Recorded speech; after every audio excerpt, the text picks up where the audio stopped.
নমস্কার বন্ধুরা, আমার চ্যানেল বঙ্গজয়তে তোমাদের স্বাগত জানাই। আজকে তোমাদের জন্য ইস্টবেঙ্গল নিয়ে মূলত কিছু খবর আছে।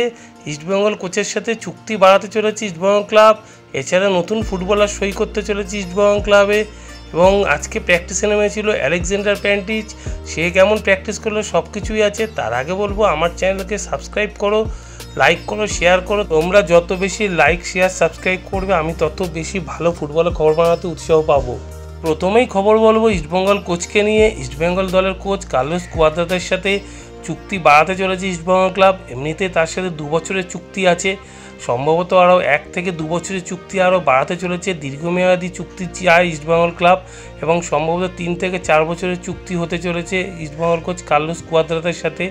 এবং টিম এমনভাবে তৈরি করা হবে যাতে জুনিয়র সিনিয়রে মিশ্রণ থাকবে। সেই টিমে ইউথ ডেভেলপমেন্ট যে টিম আছে ইস্টবেঙ্গলের একাডেমি, সেখান থেকেও প্লেয়ার তুলে আনতে চায় কার্লোস। এবং তার সাথে ইন্ডিয়ার প্লেয়ার যারা আছে, সিনিয়র প্লেয়ার, তাদেরকে নিয়েও টিম করতে চায়। তো এইভাবে একটা মেলবন্ধন করে ইস্টবেঙ্গল টিমটাকে তৈরি করতে চাইছে কার্লোস। এবং তার সাথে ভালো বিদেশি এনে সামনে বছর আরও বেশি ভালো চমক দিতে চাইছে ইস্টবেঙ্গল কোচ কার্লোস কুয়াদ্রাত। খুব তাড়াতাড়ি ইস্টবেঙ্গল ক্লাব কোচের সাথে বসবে এই চুক্তির ব্যাপারে এবং সম্ভবত এটা দীর্ঘমেয়াদী চুক্তি হতে চলেছে ইস্টবেঙ্গল কোচ কার্লোস কুয়াদ্রাতের সাথে ইস্টবেঙ্গল ক্লাবে। আরও চমক অপেক্ষা করছে ইস্টবেঙ্গল সমর্থকদের জন্যে। ইস্টবেঙ্গল ক্লাব সই করাতে চলেছে শুভম সারেঙ্গিকে। হয়তো আগামী 72 ঘন্টার মধ্যে তার সই হয়ে যাওয়ার একটা সম্ভাবনা দেখা দিয়েছে। শুভম সারেঙ্গি এর আগে দিল্লি ডায়নামোসে খেলেছে এবং ওড়িশা এফসির হয়েও খেলেছে। গত বছর উড়িষ্যা সুপার কাপ জিতেছিল, সেই দলেরও সদস্য ছিল এই শুভম সারেঙ্গি রাইট ব্যাকও খেলতে পারে, রাইট উইংও খেলতে পারে এবং সেন্ট্রাল মিডফিল্ডও খেলতে পারে। তো তাকে সব জায়গাতেই ব্যবহার করা যেতে পারে। ইউটিলিটি ফুটবলার এই শুভম সারেঙ্গি। আইএসএলে 45টার ওপর ম্যাচ খেলার অভিজ্ঞতা আছে।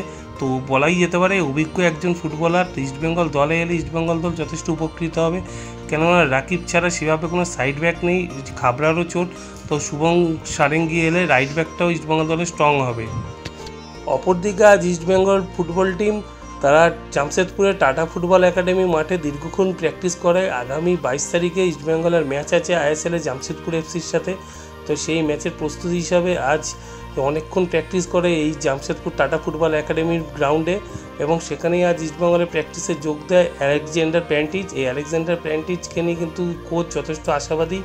এই ডিফেন্ডারকে হয়তো ওই জামশেদপুর ম্যাচে খেলতে দেখা যাবে এবং তিনি যদি প্রথম থেকে শুরু করেন, সেক্ষেত্রে জামশেদপুর এফসি ম্যাচে আলেকজান্ডার প্যান্টিচ এবং চুংনুঙ্গা সম্ভবত স্টপার খেলতে পারেন এবং হিজাজি মাহেরকে দুটো স্টপারের মাঝখানে ব্লকার হিসেবে ব্যবহার করা যেতে পারে। তাহলে ভিক্টর ভ্যাসকুয়েজকে অ্যাটাকিং মিডফিল্ডার হিসেবে খেলানো যেতে পারে। তো এরকম একটা চিন্তাভাবনা কোচের আছে।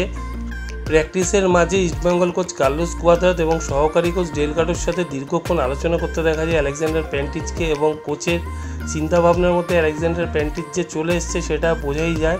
তার টাচ যথেষ্ট ভালো ছিল এবং তিনি যদি সম্পূর্ণ ফিট থাকেন তবে তিনি 22 তারিখে জামশেদপুর এফসি ম্যাচে আলেকজান্ডার প্যান্টিচকে খেলতে দেখা যেতে পারে। এখনকার মতন এইটুকুই খবর। আবার নতুন ফুটবলের খবর নিয়ে তোমাদের সাথে আবার দেখা হবে। এখনকার মতন তোমাদের সাথে গুড বাই।